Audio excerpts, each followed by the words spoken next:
आप सभी को जय हिंद। आरजी टेक्निकल आईक्यू की ऑनलाइन क्लासेस में आपका स्वागत है।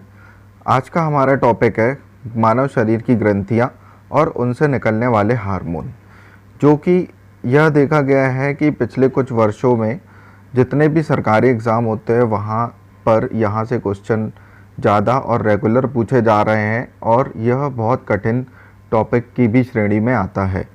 तो वीडियो स्टार्ट करने से मैं पहले आपको ये बोलना चाहता हूँ कि वीडियो आखिरी तक देखिएगा और जिन्होंने लाइक और सब्सक्राइब नहीं किया है तो वो प्लीज़ लाइक एंड सब्सक्राइब करें। ठीक है, चलिए सबसे पहले तो हम ये जान लेते हैं कि ग्रंथियाँ और हार्मोन जैसी चीज़ें होती क्या हैं। तो ग्रंथियाँ वो होती हैं मानव शरीर में जो कि विभिन्न प्रकार के एंजाइमों का क्या करती है, स्त्रावण करती है। हार्मोन्स का क्या करती है, स्त्रावण करती है। अच्छा, ये हार्मोन और एंजाइम क्या होते हैं? ये होते हैं रासायनिक क्रिया को बढ़ाने के लिए यूज़ होते हैं मानव शरीर में। आप सभी को पता होगा कि उपापचय की क्रिया होती है मानव शरीर में, जो कि मेटाबॉलिज्म की क्रिया है, और यह उन क्रियाओं को क्या करते हैं, बढ़ावा देने का क्या करते हैं, कार्य करते हैं। रासायनिक समन्वय के आधार पर ग्रंथि एवं हार्मोन का वर्गीकरण किया गया है। ये सारी रासायनिक क्रिया हार्मोन की मदद से होती हैं या हार्मोन ग्रंथियों से स्त्रावित होते हैं। मतलब मनुष्य के शरीर में विभिन्न प्रकार की ग्रंथियां पाई जाती हैं, जैसे प्रियोस ग्रंथि का नाम सुना होगा आपने, एड्रिनल का नाम सुना होगा, थाइमस का नाम सुना होगा, थायराइड ग्रंथि का नाम सुना होगा। ये जो ग्रंथियां हैं यह हार्मोन और एंजाइम का क्या करती हैं, स्त्रावण करती हैं, और ये एक विशेष प्रकार के ऊतकों से बनी होती हैं या ऊतकों का क्या होती हैं, समूह होती हैं। ठीक है, एंजाइम और जूस शरीर की रासायनिक क्रिया को बढ़ाने में काम आते हैं। शरीर में एक ही प्रकार की क्रिया होती है, रासायनिक क्रिया, और उनको बढ़ाने के लिए ही एंजाइम और हार्मोन्स होते हैं। हार्मोन्स जो होता है ये मानव शरीर का क्या करता है, विकास करता है। अब एक होता है अंतःस्त्रावी विज्ञान। कौन सा विज्ञान? अंतःस्त्रावी विज्ञान। अंतः का मतलब समझ में आ रहा होगा अंतर, अंदर, शरीर के अंदर, और स्त्रावी का मतलब समझ में आ रहा होगा स्त्रावण करना, और विज्ञान का मतलब तो साइंस होता ही है। तो ऐसी ग्रंथियां जिसमें हम उन ग्रंथियों से निकलने वाले हार्मोन के बारे में जानकारी इकट्ठा करते हैं या अध्ययन करते हैं, तो वह अंतःस्त्रावी विज्ञान के नाम से जाना जाता है। अब ये जो ग्रंथियां होती हैं जो एंजाइम और हार्मोन का स्त्रावण करती हैं, क्वेश्चन आता है कि ग्रंथियों का मुख्य कार्य क्या होता है, एंजाइम और हार्मोन का क्या करना है, स्त्रावण करना। अब कुछ ग्रंथियां हार्मोन का स्त्रावण करेंगी और कुछ ग्रंथियां किसका स्त्रावण करेंगी, एंजाइम का क्या करेंगी, स्त्रावण करेंगी, और कुछ ग्रंथियां ऐसी होंगी जो दोनों का स्त्रावण करेंगी। ठीक है, दोनों को प्रोड्यूस करेंगी। तो अंतःस्त्रावी ग्रंथि को कहा जाता है एंडोक्राइन, मिश्रित ग्रंथि को कहा जाता है मिक्स्ड, और बहिर्स्त्रावी को कहा जाता है एक्सोक्राइन। एक्सो मतलब एग्जॉस्ट मतलब बाहर, है ना। अच्छा, इसको रिलेट करने के लिए भी हम कॉन्सेप्ट ऐसा बनाएंगे कि जो चीज़ें शरीर के बाहर निकालेंगी वो बहिर्स्त्रावी कहलाई जाएंगी। जैसे पसीना ग्रंथि। पसीना ग्रंथि क्या करती है, पसीना स्वेद को शरीर से क्या निकालती है, बाहर निकालने का काम करती है। ठीक है, लैक्राइमल ग्रंथि मतलब आंसू ग्रंथि, आंसू भी क्या करती है, बाहर निकालने का काम करती है। तो यह बाह्य ग्रंथि की श्रेणी में आ जाएगा। अंतःस्त्रावी ग्रंथियां जो होती हैं ये हो गई, जैसे आपकी शरीर के अंदर ही हार्मोन का स्त्रावण करती हैं, जैसे पीयूष ग्रंथि हो गई, थाइमस ग्रंथि हो गई, हाइपोथैलेमस ग्रंथि हो गई।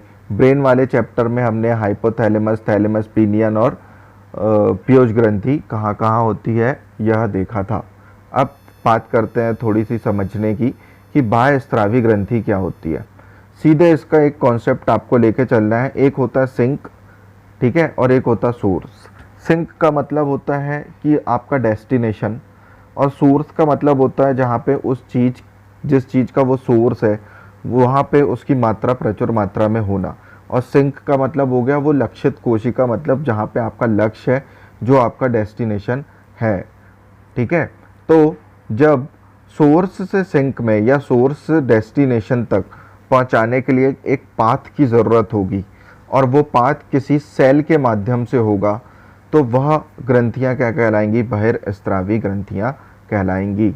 जैसे यह सोर्स और लक्षित कोशिका तक जूस को पहुंचाने का क्या करती है, कार्य करती है। जैसे लीवर हो गया, दुग्ध ग्रंथि हो गई, पसीना ग्रंथि हो गई, लार ग्रंथि हो गई और लैक्राइमल ग्रंथियां हो गई। तो यह किस ग्रंथियों की श्रेणी में आता है, बहिर्स्रावी ग्रंथियों की श्रेणी में आता है। अब बात करते हैं अंतःस्रावी ग्रंथि।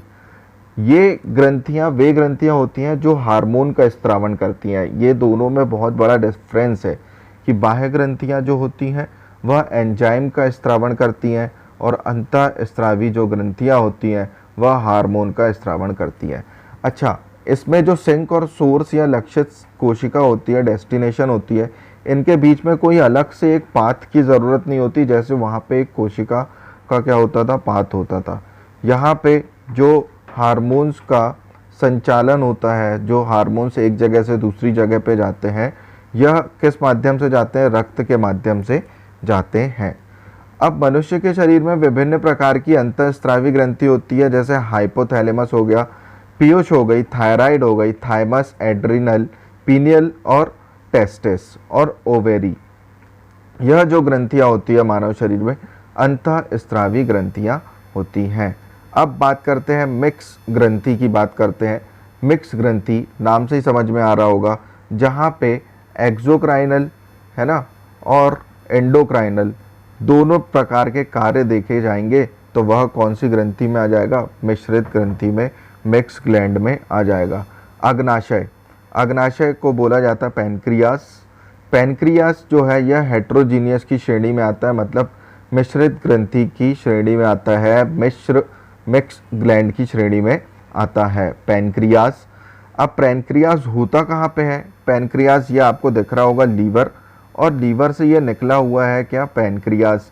यहाँ से एक दो जूस निकलते हैं जिसका कोड हमने पढ़ा था पेरे, है ना, पेप्सिन और रेनिन। तो अग्नाशय से ये जूस निकलते हैं और यहाँ से हार्मोन भी निकलता है। कौन सा हार्मोन, इंसुलिन। कौन सा हार्मोन, इंसुलिन हार्मोन निकलता है, जो कि मानव के रक्त में शुगर की मात्रा को बनाए रखता है, इंसुलिन। तो यहाँ से पता चलता है कि जो अग्नाशय है यह एक तरीके की मिश्रित ग्रंथि है। अब यह क्वेश्चन बार बार देखा गया है कि मानव शरीर की सबसे बड़ी ग्रंथि पूछा गया है। तो मानव शरीर की जो ओवरऑल सबसे बड़ी ग्रंथि होती है, यहाँ पे किसी भी बाह्य और अंतःस्रावी और मिक्स की बात नहीं हो रही है। मिक्स में आपको एक ही पढ़ना है, अग्नाशय पढ़ना है। और सबसे बड़ी ग्रंथि जो ओवरऑल होती है वो यकृत होती है। यकृत मतलब आपका हो गया लीवर, ये हो गया लीवर। इसके बारे में हमने एक फैक्ट और पढ़ा था कि इसका जो वज़न होता है यह होता है 1500 ग्राम का। कितना होता है, 1500 ग्राम। तो यहाँ पे जो आपको दिख रहा है कि बड़ा अंग, तो यह बड़ा अंग नहीं है। बड़ा अंग मानव शरीर का त्वचा होती है, यह सबसे भारी अंग होता है। कौन सा अंग होता है, सबसे भारी अंग होता है लीवर, और यह सबसे बड़ी क्या है, ग्रंथि भी है। सबसे छोटी ग्रंथि जो है, छोटी ग्रंथि होगी, इतनी छोटी होती है कि ये मटर के दाने के समान होती है। तो यही क्वेश्चन यहाँ से आता है कि पिट्यूटरी ग्लैंड का आकार कैसा होता है, मटर के दाने के समान होता है। और यह कहाँ पर पाई जाती है, तो यह मानव मस्तिष्क में पाई जाती है। यह सबसे छोटी ग्रंथि होती है। लीवर सबसे बड़ी ग्रंथि भी है और सबसे भारी अंग भी है। अब हम देखते हैं कि मानव शरीर में कौन सी ग्रंथि कहाँ पे पाई जाएगी। तो सबसे पहले हम देखते हैं हाइपोथैलेमस। हाइपोथैलेमस देखिए सबसे ऊपर मिल रही है। यह मस्तिष्क के 3 भाग में होता है मस्तिष्क, अग्र मस्तिष्क, मध्य मस्तिष्क और पश्चिम मस्तिष्क। तो जो अग्र मस्तिष्क है वहाँ पे पाया जाता है हाइपोथैलेमस। हाइपोथैलेमस की सबसे बड़ी खासियत ये है कि इसे मास्टर ग्लैंड के नाम से जाना जाता है। हेड मास्टर ग्लैंड के नाम से जाना जाता है। किस ग्लैंड के नाम से, हेड मास्टर ग्लैंड के नाम से जाना जाता है। और पिट्यूटरी को मास्टर ग्लैंड के नाम से जाना जाता है। क्यों, ऐसा क्यों होता है, क्योंकि जो पिट्यूटरी ग्लैंड होती है इससे निकलने वाले हार्मोन जो होते हैं, इस पिट्यूटरी ग्लैंड जो होती है इससे निकलने वाले हार्मोन, और ये खुद ग्रंथि अन्य सभी ग्रंथियों को कंट्रोल करने का काम करती है। लेकिन जो हाइपोथैलेमस होती है तो वो पिट्यूटरी को भी कंट्रोल करने का काम करती है। इसलिए यह क्वेश्चन बनता है कि हेड मास्टर ग्लैंड किसे कहा जाता है, तो किसे कहा जाता है, हाइपोथैलेमस को कहा जाता है? और यह क्वेश्चन बनता है कि मास्टर ग्लैंड किसे कहा जाता है? तो पिट्यूटरी ग्लैंड को मास्टर ग्लैंड कहा जाता है। यह सबसे छोटी ग्रंथि होती है। हाइपोथैलेमस मानव मस्तिष्क में अग्र भाग में उपस्थित होती है। अब एक ग्रंथि आपको दिख रही होगी पीनियल। कौन सी ग्रंथि? पीनियल। पीनियल को ऐसे रिलेट कर दे पिल। किससे रिलेट कर दे? पिल। पिल मतलब दवाई, गोली। और गोलियां किसकी खाते हैं? जब नींद नहीं आती है तो तब गोलियां खाते हैं नींद की। तो ये जो पीनियल ग्रंथि है ये एक मेलाटोनिन नामक हार्मोन का स्त्रावन करती है जब अपन सोते हैं तो वह मेलाटोनिन हार्मोन का जो मुख्य काम होता है कि मनुष्य के मस्तिष्क की सेल को रिपेयर करने का काम करता है। मेलाटोनिन हार्मोन मनुष्य के मस्तिष्क की सेल को रिपेयर करने का काम करता है, पहला। दूसरा काम, मनुष्य की जो त्वचा का कलर होता है यह मेलाटोनिन से ही निर्धारित होता है। कौन से हार्मोन से निर्धारित होता है? मेलाटोनिन हार्मोन से ही निर्धारित होता है। कैसे याद करेंगे? जब कोई इंसान रात में जगता है तो उसे डार्क सर्कल हो जाते हैं, आँख के नीचे की कलर, त्वचा का कलर क्या हो जाता है? चेंज हो जाता है। तो त्वचा का कलर चेंज करने के लिए त्वचा में मैल आ गई तो मेलाटोनिन हार्मोन जिम्मेदार है। फिर इसके बाद देखा जाए तो ये गले के पास, ठीक है, जहाँ पे ट्रैकिया होता है, आपका स्वर बॉक्स होता है, ध्वनि बॉक्स होता है, वहाँ पर एक ग्रंथि पाई जाती है थायराइड। और इसके चारों ओर एक चतुर्भुज आकार का सर्कल होता है, बॉक्स होता है, रेक्टेंगल होता है, जिसके कोनों में पाई जाती है पैराथायराइड। कौन सी ग्लैंड पाई जाती है? पैराथायराइड। फिर उसके बाद हम देखते हैं कि थोरैक्स, ये वाला हिस्सा मानव शरीर का चेस्ट वाला हिस्सा कहलाता है थोरैक्स। तो थोरैक्स में एक ग्रंथि पाई जाती है बहुत इंपॉर्टेंट, जिसे थाइमस के नाम से जाना जाता है। किस नाम से जाना जाता है? थाइमस के नाम से जाना जाता है। ये हो गई लीवर। और लीवर के बाद आप ये देखेंगे पैनक्रियाज, जो कि मिक्स ग्लैंड में है। और यहाँ पे देखेंगे आप, ये है आपकी किडनी, जिसे वृक्क कहते हैं। वृक्क के ऊपर यह दो छोटी छोटी ग्रंथियाँ होती हैं जिसे एड्रिनल ग्रंथि कहते हैं। एड्रिनल ग्रंथि मानव शरीर में बहुत इम्पॉर्टेंट रोल अदा करती है, क्योंकि इससे एक एड्रेनलिन हार्मोन निकलता है, जिसे लड़ो उड़ो हार्मोन के नाम से भी जाना जाता है। जब इंसान को भय लगता है तो उसकी आंखें बड़ी हो जाती है, रक्त वाहिनियाँ पतली हो जाती है, हृदय की धड़कन बढ़ जाती है, तो मतलब आपका ब्लड प्रेशर बढ़ रहा है। उस समय एड्रेनल हार्मोन का स्त्रावण होता है एक पर्याप्त मात्रा में, और जो रक्तचाप होता है वह नियंत्रण में आ जाता है। इसके बाद एक हार्मोन ये टेस्टिस ग्रंथि से निकलता है, जो कि मुख्य रूप से सिर्फ मनुष्य में पुरुष में पाई जाती है। और एक निकलता है ओवरी ग्लैंड से हार्मोन, जो कि मुख्य रूप से महिलाओं में ही बस पाई जाती है।